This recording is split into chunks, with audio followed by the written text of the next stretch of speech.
Thank you so much. Give me 1 second here. So I thought I was ready, but let me redo this.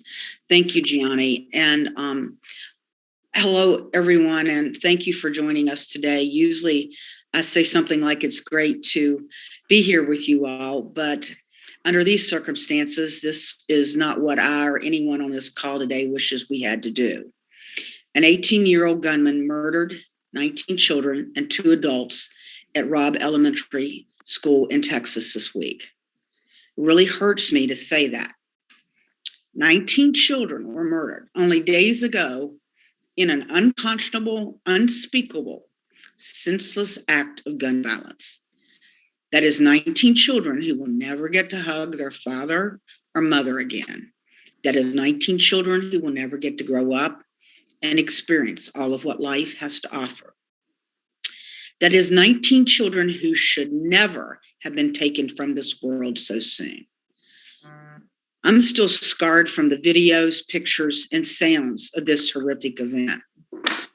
I can only watch or read so much of it, but then I feel like I must, because we owe it to these families and ourselves to be aware and know that this is happening too often, too much, and it could just as easily have been here in our communities. The screams and pleas of parents for any news on their babies, the children crying out for their parents. Enough is enough. We are failing our children. We are failing as a country. Too many innocent children, fathers, mothers, and friends have been victims of this epidemic of gun violence. And then, the day after this horrible event, we found out that Lieutenant Governor Winsome Sears is going to be the keynote speaker at the NRA convention today. How utterly disgusting is that? Just days after. She's going to be in Texas to speak at the NRA. The NRA, who's complacent in the face of another mass shooting and has done everything in its power to stop any attempt at making our schools or communities safer. It's an abomination to the victims of this shooting and an embarrassment to our Commonwealth. Today, I asked Governor Glenn Youngkin, do you support your ticket mate and Lieutenant Governor in this? Did you ask her not to go? If you didn't, you should. Why not? In the face of this lack of leadership at the executive level, I am inspired by the thousands of young people who have stood up all across our country these last couple of days. And I'm now going to hand it over to one of these inspiring and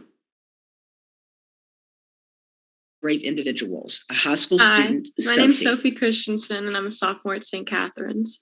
I wanted to talk today about my personal experience being a high school student and how these horrible school shootings are affecting me and my peers.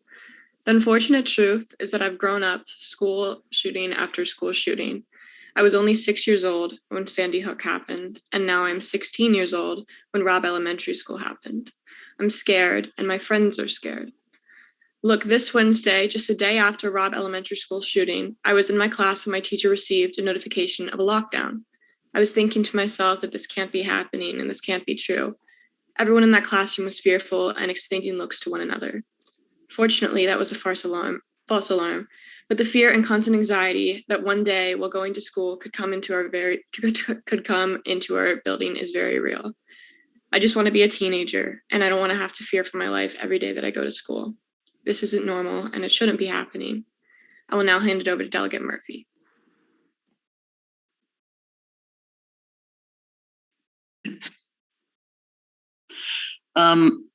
So I am the sister of a murdered brother, and I know what it's like to get that phone call telling you that someone you love, someone you have spent your life with, someone who has 5 children, little children, will never go home again. We put bills in every single year, and almost every single year, those bills are killed. These are simple bills to take guns out of the hands of repeat violent domestic abusers. I've put that bill in so many times, I cannot even tell you. And to get it passed, to get it through, just has been the most impossible arm wrestling match that you can imagine, and there's no reason for it. Guns are not more important than people's lives. Yesterday, I spoke with Governor Youngkin at an event here in my district, and I told him that I think that it's time for him to take action. It's time for him to take action. We don't need any more thoughts and prayers. We don't need thoughts and prayers. We need life-saving gun safety measures. And that's what I'm asking him, to come forward and be a leader and stand up and get it done. He could do that. We have to turn our grief into action. We have to. We did a Safe Virginia initiative, and we took the gun violence issue across the Commonwealth. And we talked to people everywhere, police and students and healthcare workers everywhere across the Commonwealth. And they all could agree that gun safety was an issue that needed more support in Richmond. And so we'll be doing it again. We're going to be begging and pleading, but this is something that has to be done, and we have to get it passed. So thank you for being here with us today and taking our message to others. Thank you. Good afternoon. I am Delegate Elizabeth Guzman, and I represent the 31st District in the House of Delegates, which includes parts of Prince William and Fauquier County. In 1 week, we have had 2 mass shootings that have attacked communities of color. 1 week. In Buffalo, we saw a white supremacist terrorist target African Americans at a grocery store. And then, this Tuesday in Uvalde, Texas, a predominantly Latino city, experienced an unspeakable act of gun violence that left 19 children dead. I knew I wasn't going to be able to handle seeing the faces of those children. They look like my own kids. The parents of those children who were photographed crying look like my husband and I. It was just 3 years ago, a white supremacist carried out the deadliest massacre of Latinos in modern history.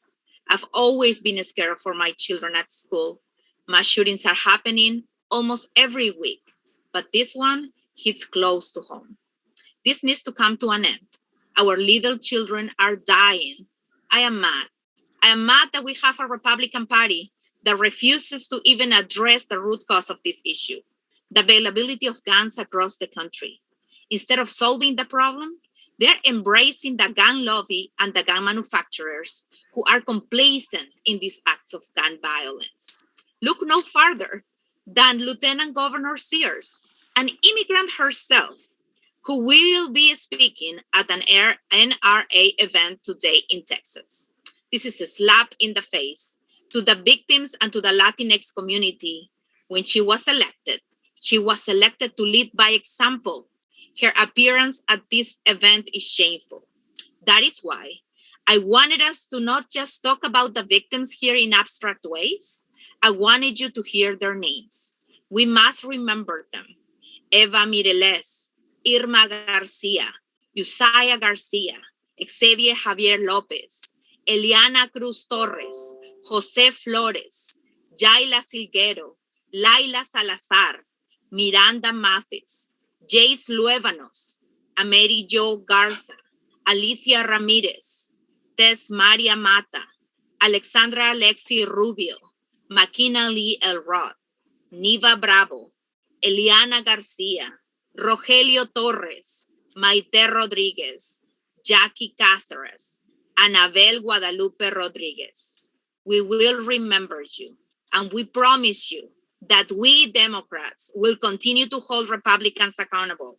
We will look forward to working with them to address loopholes on the current system to stop these acts of gun violence. Thank you, and now I will hand it off to Senator McPike. Thank you, Delegate. I'm Jeremy McPike, State Senator for the 29th Senate District, representing Manassas, Manassas Park, and parts of Prince William. As a father of 5, and also as being a part of the fire and EMS over the last 23 years, I've been one of the ones that has had to pronounce someone dead from a gunshot wound. We cannot become desensitized to these horrific acts of gun violence. I'm at a loss of words for what happened in Uvalde, Texas this past Tuesday. Gun violence is an epidemic, and no look further than our own state. Here in Virginia, we lose over 1,000 Virginians per year to senseless, preventable acts of gun violence, and it must stop. We owe it to past and future victims and their families to work together to solve this epidemic of gun violence and to save lives. But Republicans have shown Virginians time and time again where their allegiance stand. And now we have our Lieutenant Governor speaking today at the annual NRA convention. Not only that, our governor has been silent. And Virginians deserve to know where our governor stands on his own Lieutenant Governor speaking at the NRA convention. But so far, the governor has done everything in his power and sidestepped any tough questions on this strategy and has reverted to empty political gestures. After 3 recent shootings in Buffalo, Laguna Springs, and in Texas, the governor has failed to address the underlying issue and refuses to have any discussion about the root of the problem, the incredibly easy access to guns. We have seen the devastation caused by firearms in recent tragic events, and the way to address gun violence is not by weakening our laws or to find ways to put more guns on our streets or avoid talking about guns altogether. We keep saying never again after the last shooting, but we can truly prevent the next mass shooting if we come together and truly address our failed gun policies. And thank you. And I'll pass it back to Gianni. Yes.